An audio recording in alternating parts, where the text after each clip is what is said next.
Amateka y'Abanyarwanda agaragaza ko mu myaka yo hambere umusore wageraga mu gihe cy'ubugimbi yahitaga ashaka umugore, aho wasangaga umuntu agera ku myaka 20 afite umuryango ndetse yaramaze no kunguka urubyaro.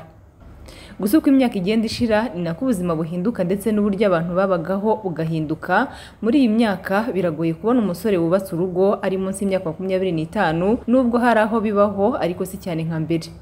Urubyiruko twaganiriye ruvuga ko impamvu nyamukuru batera kutubaka umuryango bakiri mu myaka yo hasi ari ubushobozi buke, kuko nabo ubwabo ngo batabona ibyo kubatunga bihagije, bityo bagatinya gufata inshingano, batinya ko inzara yazabicana n'abo bashakanye bikaba byatuma kurambana bidashoboka.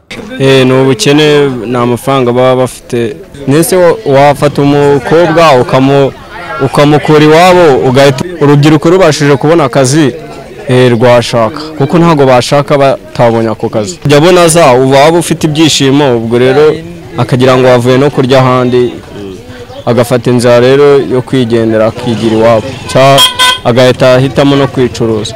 Impamvu urubyiruko rero rutinda gushaka, nimba njyewe ubwanjye mbura ikiro cy'ibirayi cyo kurya njyenyine, ntabwo nzazana umugore, sibyo? Kandi umugore ubu ngubu kumutunga ntabwo yakemera kuburara, sibyo? Ni umugore niyemera kuburara, avuga ati n'ubundi naheza hisi reka nisubire, n'ubundi nisubiriwe, nta nubwo yemera gusubira n'iwabo, ahita agenda akajya muri gato akagushaka ubundi mibereho yo kuntu yabigena. Noneho njyewe rero nimba ari buza akambuza amahwema, n'ubundi ikiro cy'ibirayi nakiburaga ari buza amagarare hejuru, ambwira ati nubwo ansakuriza tubwo hariya nigute umuntu w'umugabo abura ibyo kurya, akutesha umutwe. Ukabanza gutinyana n'abakobwa, none muri kwa kundi kujya mu miyuro, none muri iyi minsi barahurahura gutya ngaho mu mihanda gutya kugana Yesu, kugana mu cyerekezo cy'ubuzerezi bwo cy'ubusambanyi cyo kwiba. Professor Vincent Sezibera, impuguke mu mitekerereze ya muntu akaba n'umwarimu muri Kaminuza y'u Rwanda, avuga ko urubyiruko rutakabaye rwitwaza ubushobozi buke ngo bareke kubaka umuryango, ngo icyambere n'urukundo n'ubwumvikane, kandi ngo akenshi abagore ntibati ngo babitewe n'ubukene, ahubwo ngo hari abagenda bakurikiye imitungo bahagera bakayibura, bakananirwa kwihanganira icyo baba bafata nk'ikigeragezo. Hubaka ibintu, hubaka urukundo abantu bafitanye, hubaka kumenya gahunda ufite, umugambi ufite, mukabihuza mwembi abagiye kujya muri iyo projet. Ntabwo ari ibintu ari byo ngombwa, bagombye kumva ko kubaka umuryango ntabwo mbere na mbere bishingira ku bintu. Kubaka umuryango mbere na mbere bishingira ku kumva neza gahunda ugiyemo n'uwo mujyanyemo, hanyuma ibintu biza byuzuza uwo mugambi mufiteho ubuzima.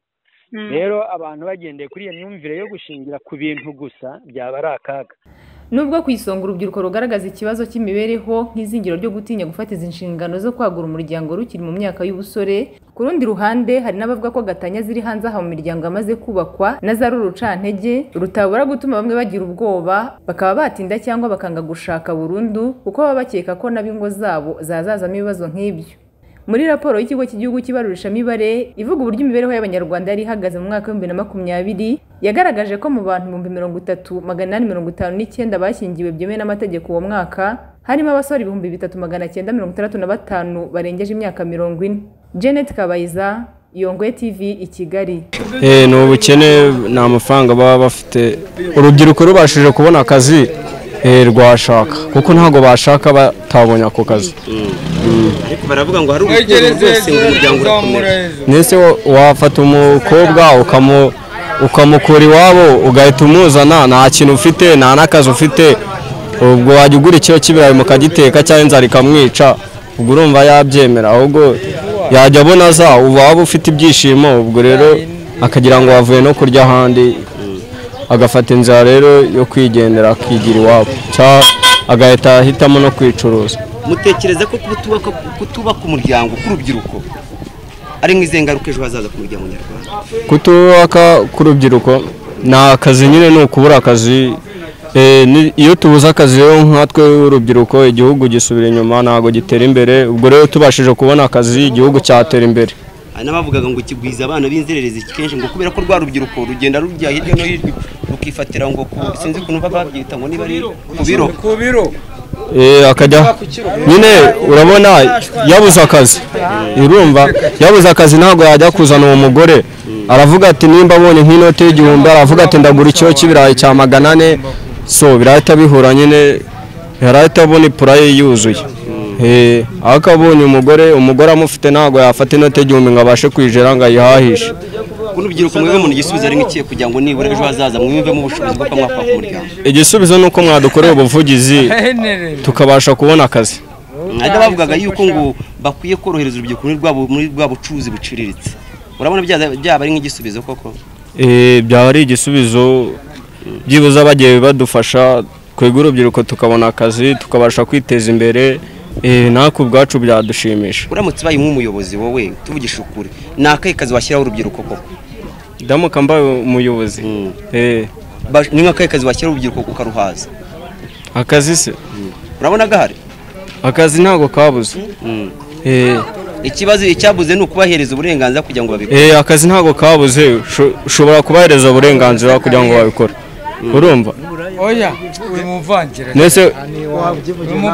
nese ikintu cyose rero uramutse ukiboneye uburenganzira yenda ushobora kubona akazi ugakora ugifitiye uburenganzira sawa urakoze cyane kereza ko ari iki gituma urubyiruko rutinda gushaka cyangwa se nirunashaka ahubwo impamvu urubyiruko rero rutinda gushaka nimba njyewe ubwanjye mbura ikiro cy'ibirayi cyo kurya njyenyine ntabwo nzazana umugore sibyo kandi umugore ubu ngubu kumutunga ntabwo yakemera kuburara sibyo ni umugore niyemera kuburara avuga ati n'ubundi naheza hisi reka nisubire n'ubundi nisubiriwe nta nubwo yemera gusubira n'iwabo ahita agenda akajya muri gatoya akagashaka ubundi mibereho yo kuntu yabigena noneho ngewe rero nimba ari buze akambuza amahwema n'ubundi ikiro cy'ibirayi nakiburaga ari buze amagarare hejuru ambwira ati nubwo ansakuriza ati ubwo hariya gute umuntu w'umugabo abura ibyo kurya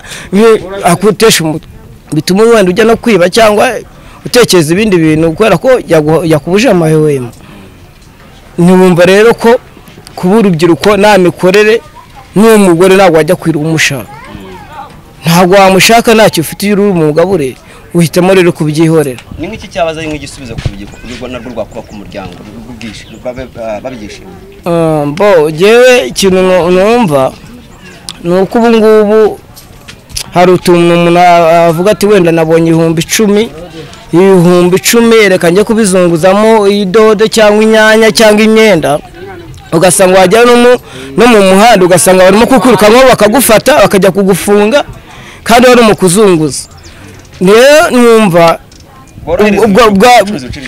nuko ngo ibintu byo kubonga akazi gafatika cyangwa bamwe kumva babashakiye imirimo harimo abantu bashakira imirimo kubera ko bafite urwego rwo bagezeho numva rero yuko bagabanya bagashakira mu mibereho ye bakajya bamureka akakora uko ubuzima bumworoheye igiciro cyangwa se n'ubuzima nuko agenda bakamureka akisanzura nimba abonye ibyo 10,000 bakamureka akabizungurisha batetse ngo bajye kumwambona n'ibyo afite banamufunga ibaze nawe sho ibyo 10,000 bakanyambura bakanamfunga ese uwo mukobwa nazasanga akiri aho ngaho cyangwa nasasanga yarishakiye abandi numva rero bareka urubyiruko n'ubundi kuko barwihigiyemo cyangwa se nimba ari icyo barufasha bakamuha amafaranga bakamwereka n'ahantu agomba kugira gute kujya gukorera bakaba bati nahangaha mugomba kujya gukorera kandi nabwo hari igihe bakwemera nk'ayo masoko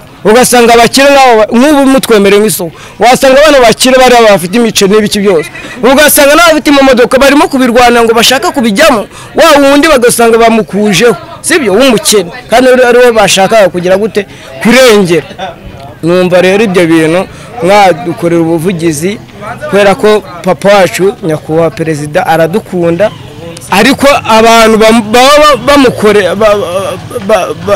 baza nyine mu makaritsiye cyangwa mu Rwanda rugufiya ugasanga nyine kubera ko nta muntu udufitiye uturengera ugasanga nyine wakaturengeye we ntabwo abasha kumva babimugezaho gutyo ariko twebwe turacyafite intera ndende yo kugira ngo mutuzamure natwe badushyigikire nk'uko abandi twese twakagombye kuba mu Rwanda rwiza. muri make bashyigikire urubyiruko mu bucuruzi buciriritse. Yego ni ukuvuga ngo nimba harimo abakora imbabura, harimo ababumba inkono, harimo mbega ni ukuvuga ngo ntabwo n'akazi kanabuze, n'iribuye ushobora kuryoza neza ukajya warigurisha kubera ko nyine ni ukwihangira umurimo. Ariko uyu munsi bagusaba inzu uri buze kuyigurishiriza. Ariko ubu bari gusaba inzu bakakubwira ngo ujya hano mu masoko ujye mu bandi, sibyo? Kandi mu bandi buriya n'abazunguza ntabwo babura amafaranga yo kugira. Ugiye umufata akaguha 10,000 cyangwa 3 bitewe n'ubushobozi, nabwo wanasora, sibyo?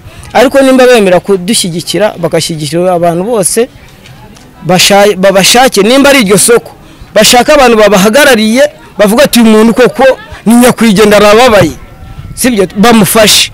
Aho ujya kuvuga ngo bashyize ahantu ngo isoko ugasanga abakiri nabo barijyamo kandi n'ubundi bari bafite, no kubangamira wa muturage n'ubundi ubu buri umunsi umwe ngo wenda ngo yipfire umaze igihe atanarya, sibyo? Ugasanga ba bantu beza nibo bagiye ku murongo kandi hari abantu bababaye banabuze n'umwenda wo kwambara cyangwa n'ibyo kurya. Ngewe n'ibyo nashakaga kuvuga. Murakoze. Gwajya gushaka ukabanza gutinyana n'abakobwa bagatinyana, none muri kwa kundi kujya mu miyuro bakatinyana kugeza ubwo bagize gucya nijoro gucyo baka do ko muhunze rapajya. None muri iyi minsi baririrwana. None muri iyi minsi barahura gucya ngaho mu mihanda gucya bigatuma amuhararuka amara kwa bataranagiranye n'ubwumvikane no kuganira ntabwo birimo ntaki ni zurungu guto. Ariko cyera twatinyagana hano ubu habona kugera ibyiriya hari amasaka ino ruguru hari intoki, urumva hari intoki uva hariya ku mudugudu ukaza kugera hano. Kwirwana k'urubyiruko umuhungu n'umukobwa biri mu bituma ubu ntabwo bari gushingana ngo baganire ngo bagere ngo Mukandori yahuye na Kanye kweba baraganira. No icyo gihe ubu ntabwo biriho. Noneho hari n'indirimbo ivuga ngo urumva hari n'indirimbo ngo urabona ingaruka zihere ku muryango nyarwanda ku rubyiruko turukugana Yesu ko turi kugana mu cyerekezo cy'ubuzerezi bwo cy'ubusambanyi cyo kwiba. Hari umuntu bahekejeje ingurube uyu munsi se sinzi rero icyerekezo cya yibye icyerekezo cyo kwiba rero bakihane. Kwiba ntabwo ari byiza. Kwiba biterwa n'iki? Kubera akazi. Urumva birimo guterwa n'iki? Bwawe se wasanga ari kwagushaka kujya gutunga umuryango. Umuryango unese kwiba ni byiza? Ntabwo ari byiza. Koresha amaboko yawe, koresha imbaraga zawe, urumva? Koresha imbaraga zawe, urumva? Nuko nazikoresha mfite imyaka 67, kugeza ikigena harona niba kavimbira harona riba nguriya uri niyo muturanyi wanjye, urumva ntarona riba kandi utunze umuryango wawe. Umuryango wanjye harona riba